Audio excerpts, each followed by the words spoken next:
കഴിഞ്ഞ ദിവസം റെക്കോർഡ് തിരുത്തി സെൻസെക്സും നിഫ്റ്റിയും രംഗത്ത് 23 വ്യാപാര സെഷനുകളിൽ 1000 പോയിന്റ് ഉയർത്തി നിഫ്റ്റി. സുസ്ഥിര സർക്കാരും ബജറ്റ് പ്രതീക്ഷകളും വിപണിക്ക് തുണയായി.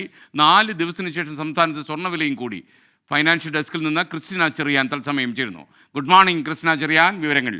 Very good morning SKN. ഇപ്പോൾ നമ്മൾ ഓഹരി വിപണി നോക്കുകയാണെങ്കിൽ ഒരു 2020 ക്രിക്കറ്റ് മാച്ച് കാണുന്ന അതേ എക്സൈറ്റ്മെന്റ് ആണ് അവിടെ നടക്കുന്നത്. ഈ മാസം തന്നെ 11ാം തവണയാണ് ഓഹരി വിപണികൾ അവയുടെ റെക്കോർഡ് തിരുത്തുന്നത്. ഈ കഴിഞ്ഞ ദിവസം ക്ലോസിംഗിൽ ഉണ്ടായ റെക്കോർഡാണ് ഇന്ന് രാവിലെ തിരുത്തിയിരിക്കുന്നത്. 79,500 മുകളിലാണ് ഇപ്പോൾ സെൻസെക്സിൽ വ്യാപാരം നടക്കുന്നത്.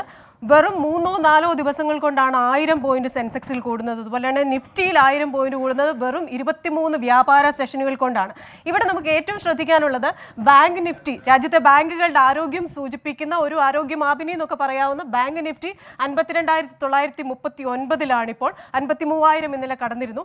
അതിന് കാരണം രാജ്യത്തെ ബാങ്കുകളുടെ കിട്ടാക്കണം വർഷങ്ങൾക്ക് ശേഷം 2.8 കുറഞ്ഞു എന്നതാണ്. 3 പ്രധാനപ്പെട്ട കാരണങ്ങളാണ് ഓഹരി വിപണിയുടെ ഈ മുന്നേറ്റത്തിന് പിന്നിൽ.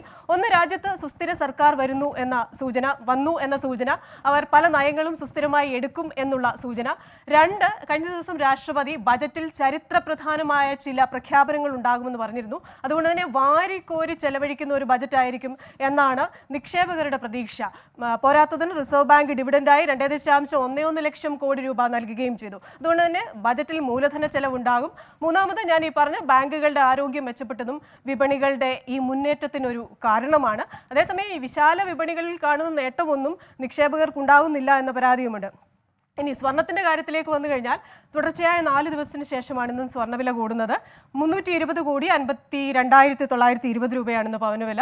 അതേപോലെ തന്നെ ഗ്രാമിന് വില 6,615 രൂപയാണ്. 40 രൂപയാണ് ഗ്രാമിന് കൂടിയിരിക്കുന്നത്. ഈ സ്വർണ്ണവില കൂടാനുള്ള കാരണം അമേരിക്കയിലെ ഫെഡറൽ റിസർവ് പലിശ നിരക്കുമായി ബന്ധപ്പെട്ട് കൃത്യമായ ഒരു തീരുമാനം പറയാത്തതാണ്. ഈ മോഹൻലാൽ വരുമോ ഇല്ലയോ എന്ന് സിനിമയിൽ പറയുന്നത് പോലെ പലിശ നിരക്ക് കൂട്ടുമോ ഇല്ലയോ എന്നതിൽ അവർ കൃത്യമായ ഒരു മറുപടി പറയുന്നില്ല.